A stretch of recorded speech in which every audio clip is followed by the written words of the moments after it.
All right, let's jump right in. You know, when you see headlines about Iran, it's usually focused on one single flashpoint. But what if the real story isn't just one crisis? What if it's several, all hitting at the exact same time? That's what we're going to break down right now. This quote from our source material really just nails it. Pressure from every single direction at once. I mean, think about that. It's not just one problem to solve, it's a perfect storm. And that is not your typical Tuesday for any country, right? And here are those directions. We're talking about a three-front challenge. You've got military pressure coming from the outside, you've got economic warfare, and you've got this growing instability right at home. Now, any one of these would be a massive crisis. But what happens when they all blow up at the exact same time? That's what makes this moment so incredibly important to understand. Okay, so first up, let's tackle that external battlefield.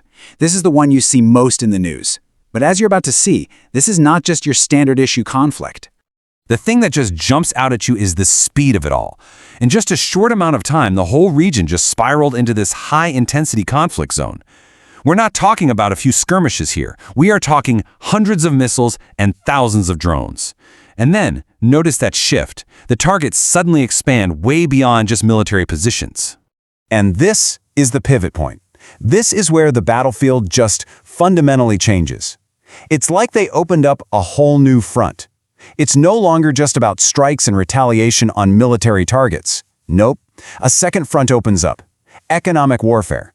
Now the targets are energy infrastructure, and the goal is to send shockwaves rippling through the entire global economy. And this right here, this was a huge turning point. When major gas facilities tied to that massive South Pars field got hit, it wasn't just another military strike. This was a direct shot at Iran's lifeblood, its own domestic energy supply. It signaled a totally new, way more dangerous phase of this conflict. So what was Iran's response? Well, it basically weaponized its own geography. Simple as that. By threatening these critical energy routes like the Strait of Hormuz, which is a major choke point for a huge chunk of the world's oil, Iran sent a very clear message. You mess with our economy, you bet the entire global system is going to feel the pain. But look, all that chaos happening on the outside, that's really only half the story. To really get what's going on, we have to turn inward and look at the insane pressure building inside Iran. And this chart, wow, it just lays out the tough reality for everyday Iranians. Inflation has surged, the national currency's taken a nosedive, and because of that, the cost of basic things, like just buying food, has gone through the roof. This isn't some abstract economic problem. This is a crisis people are living through every single day. And when people are struggling like that, well, economic hardship fuels social instability. Protests have been met with a harsh, even lethal response. And to control the narrative, to keep things under wraps, the authorities have hit the big red button on the internet, creating this kind of digital isolation from the rest of the world.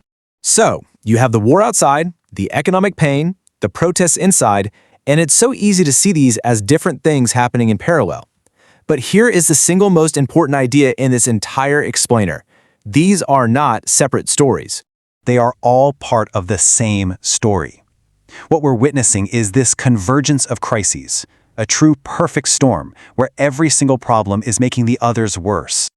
Okay, so let's just connect the dots. You start with the military fight on the outside. That leads to the external economic targeting. That, in turn, makes life incredibly hard for people back home, which cranks up the internal economic hardship. And what does that do? It fuels all that social tension and unrest. See what I mean? It's a vicious feedback loop, a cycle that just keeps feeding on itself. And yet, with all this pressure, this incredible multi-front assault, the system hasn't actually collapsed. So you got to ask yourself, why? Well, this fascinating insight from our source gives us a really interesting clue. It suggests we might be thinking about power all wrong. Maybe it's not about being the strongest. Maybe it's about being able to just take the hits, to endure. And that idea brings us to the final piece of the puzzle. And honestly, it might be the most important part of this whole thing. How Iran has adapted its entire strategy to survive this storm by completely redefining what it even means to win. So here's the crucial point. When a conflict just grinds on, the very definition of victory changes. It stops being about landing a knockout punch or achieving some kind of clear dominance. The new goal is just survival. It all comes down to one question. Can you stay on your feet longer than everyone else? So how do you do that? You make the fight excruciatingly costly, deliberately prolonged, and incredibly complex for everyone involved. The strategy is to raise the price of confrontation so high that your adversaries eventually just throw their hands up and decide it's not worth it anymore. It's a war of attrition on a global scale. And that leaves us with this huge, central question. As we watch all of this unfold, what are we actually seeing? Are we witnessing a nation that's slowly cracking under unbearable pressure? Or are we watching something else entirely? A live adaptation to a new era of conflict, where the ability to just endure matters so much more than conventional superiority?